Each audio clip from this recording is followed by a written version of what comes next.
जितने भी कॉलेजेस हैं, जितने भी टेक्निकल कॉलेजेस हैं, जितने भी मेडिकल और इंजीनियरिंग बड़े कॉलेजेस हैं, उनके अंदर इन लोगों को अवसर नहीं मिलता।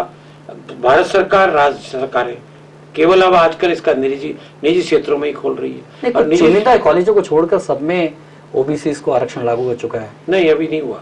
हायर में नहीं है, ये मेडिकल और इंजीनियरिंग ये दूसरे हैं उसके अंदर नहीं है। SC ST को तो है। अब आप अंदाज लगाइए, SC और ST को तो आरक्षण है आपके IIT और IIM में, क्यों नहीं OBC को किया जाए? क्या दिक्कत आ रही है?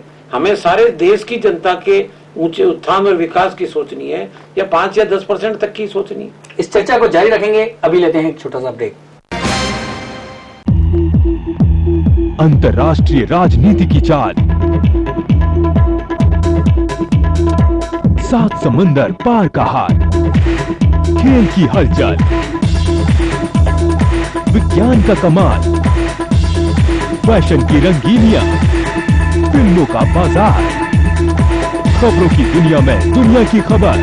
देखिए ETV1 हर रोज सुबह 9 बजे और रात 11:30 बजे सिर्फ ETV। हमारा हाथ राजाला से गाड़ी रुक जा भोला मारूदी, रुक जा भोला मारूदी, अब के मन पियरिए पहुंचा दो। थोड़ा सा लुल जा रे लाल जी, थोड़ा सा झुक जाए, नी बिकिनी बोली मारे हरी हरी जाए, पाल माथे पीपली पीपलियारा पीपलियारा डाला चार वारी जाऊं चिरमीसा। लेता जय जो रे दिलड़ो, देवता जय जो रे, लेता जय जो दिल, लेता जदो लेनी ननदे भाई रवीना रे रुमान। सुरीलो राजस्थान हर शनिवार रात 9:30 बजे।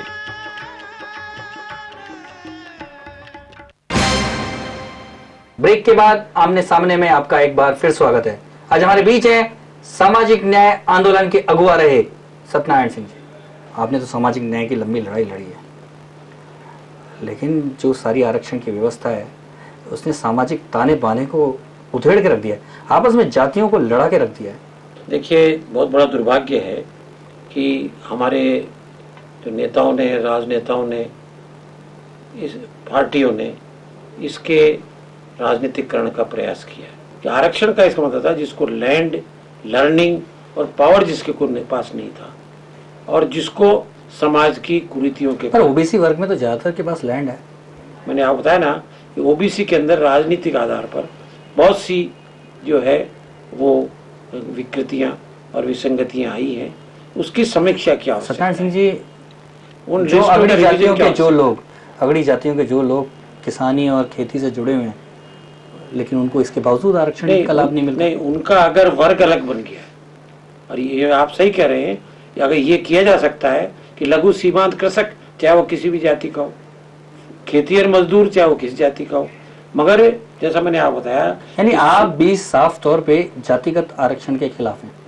जातिगत आरक्षण है ही नहीं, जातिगत आधार पर तो है ही नहीं, वरना ओबीसी के अंदर ब्राह्मण, क्षत्रिय, वैश्य के व्यवसायिक क्लासेस कैसे आते? आरक्षण के इस जो जिन्न का लाभ राजनेता उठा रहे हैं, ये तो अच्छा, जो बगैर आरक्षण इस जिन्न का लाभ जो पहले और लोग लेते आ रहे थे, जिन लोगों ने 5 या 10% अपनी जनसंख्या के बावजूद 90% तक वही लोग हावी हो रहे थे और 80% को 75% को हमने डिस्कार्ड कर दिया था, उनकी भी तो आखिर आपको सोचनी पड़ेगी। पूरे 50 साल का जो रिकॉर्ड है वो ये बताता है कि इस आरक्षण से जो लाभ, केवल लाभ जिसको हुआ है वो है राजनेता और पॉलिटिकल पार्टीज।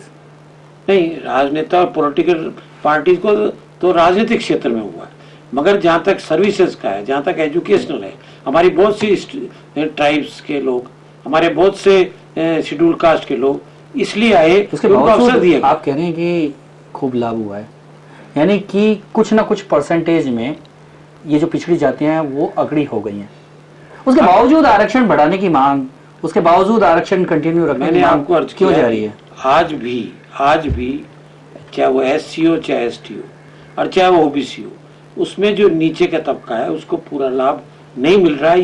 ये सही है, मगर उस लाभ नहीं मिलने के पीछे कारण है हमारे नेताओं की, हमारे प्रशासकों की, जो कि उच्च वर्ग से आते। लेकिन जब चुनाव का मौका आता है तो आप जैसे लोग या आपके साथ जो आंदोलन करने वाले लोग इन्हीं नेताओं के साथ खड़े नजर आते हैं, इनसे पूछते तक नहीं है कि सारा लाभ तुम उठा रहे हो और हमें मूर्ख बना रहे हो। देखिए, जातियां इस देश में नींव का पत्थर बन चुकी है, शुरू से थी। जातिवाद की बात जब आती है जब नीचे का आदमी आरक्षण प्राप्त कर आगे बढ़ता है। जब तक ये उच्च वर्ग के, सामान्य वर्ग के लोग ही सत्ता का लाभ उठा रहे थे, धन का लाभ उठा रहे थे, शिक्षा का लाभ उठा रहे थे, तब क्या जातिवाद नहीं था?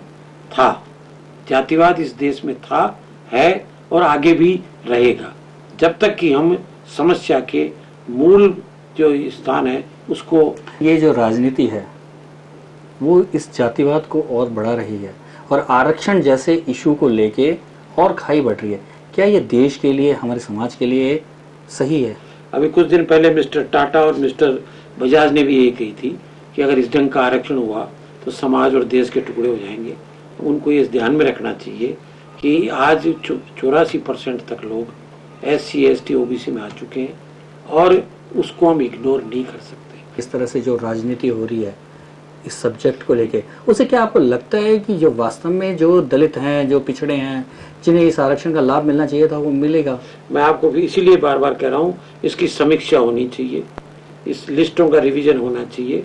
जो लोग एवरेज से ऊपर आ चुके हैं उनको, या एक पर्टिकुलर स्टेटस तक आ चुके हैं। पर चुनाव के वक्त ये क्यों नहीं डिमांड उठती है? चुनाव के वक्त आंख बंद करके अपनी जाति के लोगों को आप वोट देने के लिए फतवे तक जारी कर देते हैं। कभी ये नहीं कहा जाता कि इसकी समीक्षा होनी चाहिए, इसका रिवीजन होना चाहिए? आप ताज्जुब करेंगे, पार्लियामेंट में हर 10 साल बाद जब बढ़ता है, क्या कोई एक भी MP भारत का उसके खिलाफ जाता है? जब प्रमोशन के अंदर आरक्षण की बात आती है, एक भी MP खिलाफ बोलता है? आरक्षण जो क्या मामला है वो जाति आधारित नहीं है। मैं बहुत बहुत स्पष्ट करना चाहता हूँ, ये वर्ग आधारित है। जिन लोगों के पास में धन, दिमाग और पावर को हमने अब तक प्राप्त करने से रोका है। लेकिन प्रैक्टिकली ये दिखाई नहीं देता। प्रैक्टिकली जब भी आरक्षण की बात आती है तो सवर्ण कास्ट एक अलग ग्रुप में खड़े नजर आते हैं और पिछड़े अलग। वो तो सवर्णों का भी तो स्वार्थ है इसमें। वो भी तो, ये जो लोग नहीं आ पाते वो भी तो विरोध करने के लिए आरक्षण उनके लिए चीज है। अभी भी जो पार्लियामेंट ने तय किया वो भी सुप्रीम कोर्ट जजमेंट के बाद में किया, तो इसलिए उसको जो है उसका विरोध नाजायज है पूरी तरह से। हमें समाज के वंचित वर्ग को विशेष अवसर, विशेष छूट, विशेष रियायत और प्राथमिकता देनी होगी, तभी ये देश जो है जुड़ा रहेगा, सामाजिक सामंजस्य बढ़ेगा, समानता होगी और समता होगी। राइट टू इक्वलिटी का मतलब ये नहीं है कि जो समाज में ऊपर का तबका है वो ऊपर जाता जाए और नीचे का तबका है वो और नीचे जाता जाए। लेकिन जिस तरह से पूरे विश्व का ग्लोबलाइजेशन हो रहा है उसमें कॉम्पिटिटिवनेस, प्रतियोगिता, यही एक मंत्र रह गया है। देखिए, रिजर्वेशन कॉम्पिटिटिवनेस के विरुद्ध नहीं है। मैंने आपको अर्ज किया, हिंदुस्तान में जो रूलिंग पर्सन्स हैं, चाहे वो राजनीति में हो चाहे ब्यूरोक्रेसी में हो, उनकी नीयत कभी भी नीति के अनुसार चलने की नहीं रही। इसलिए विसंगतियां आती रही, विकृतियां आती रही। ये थे आरक्षण आंदोलन के अगुवा सत्यनारायण सिंह। अगले हफ्ते फिर मिलेंगे एक और हस्ती के साथ।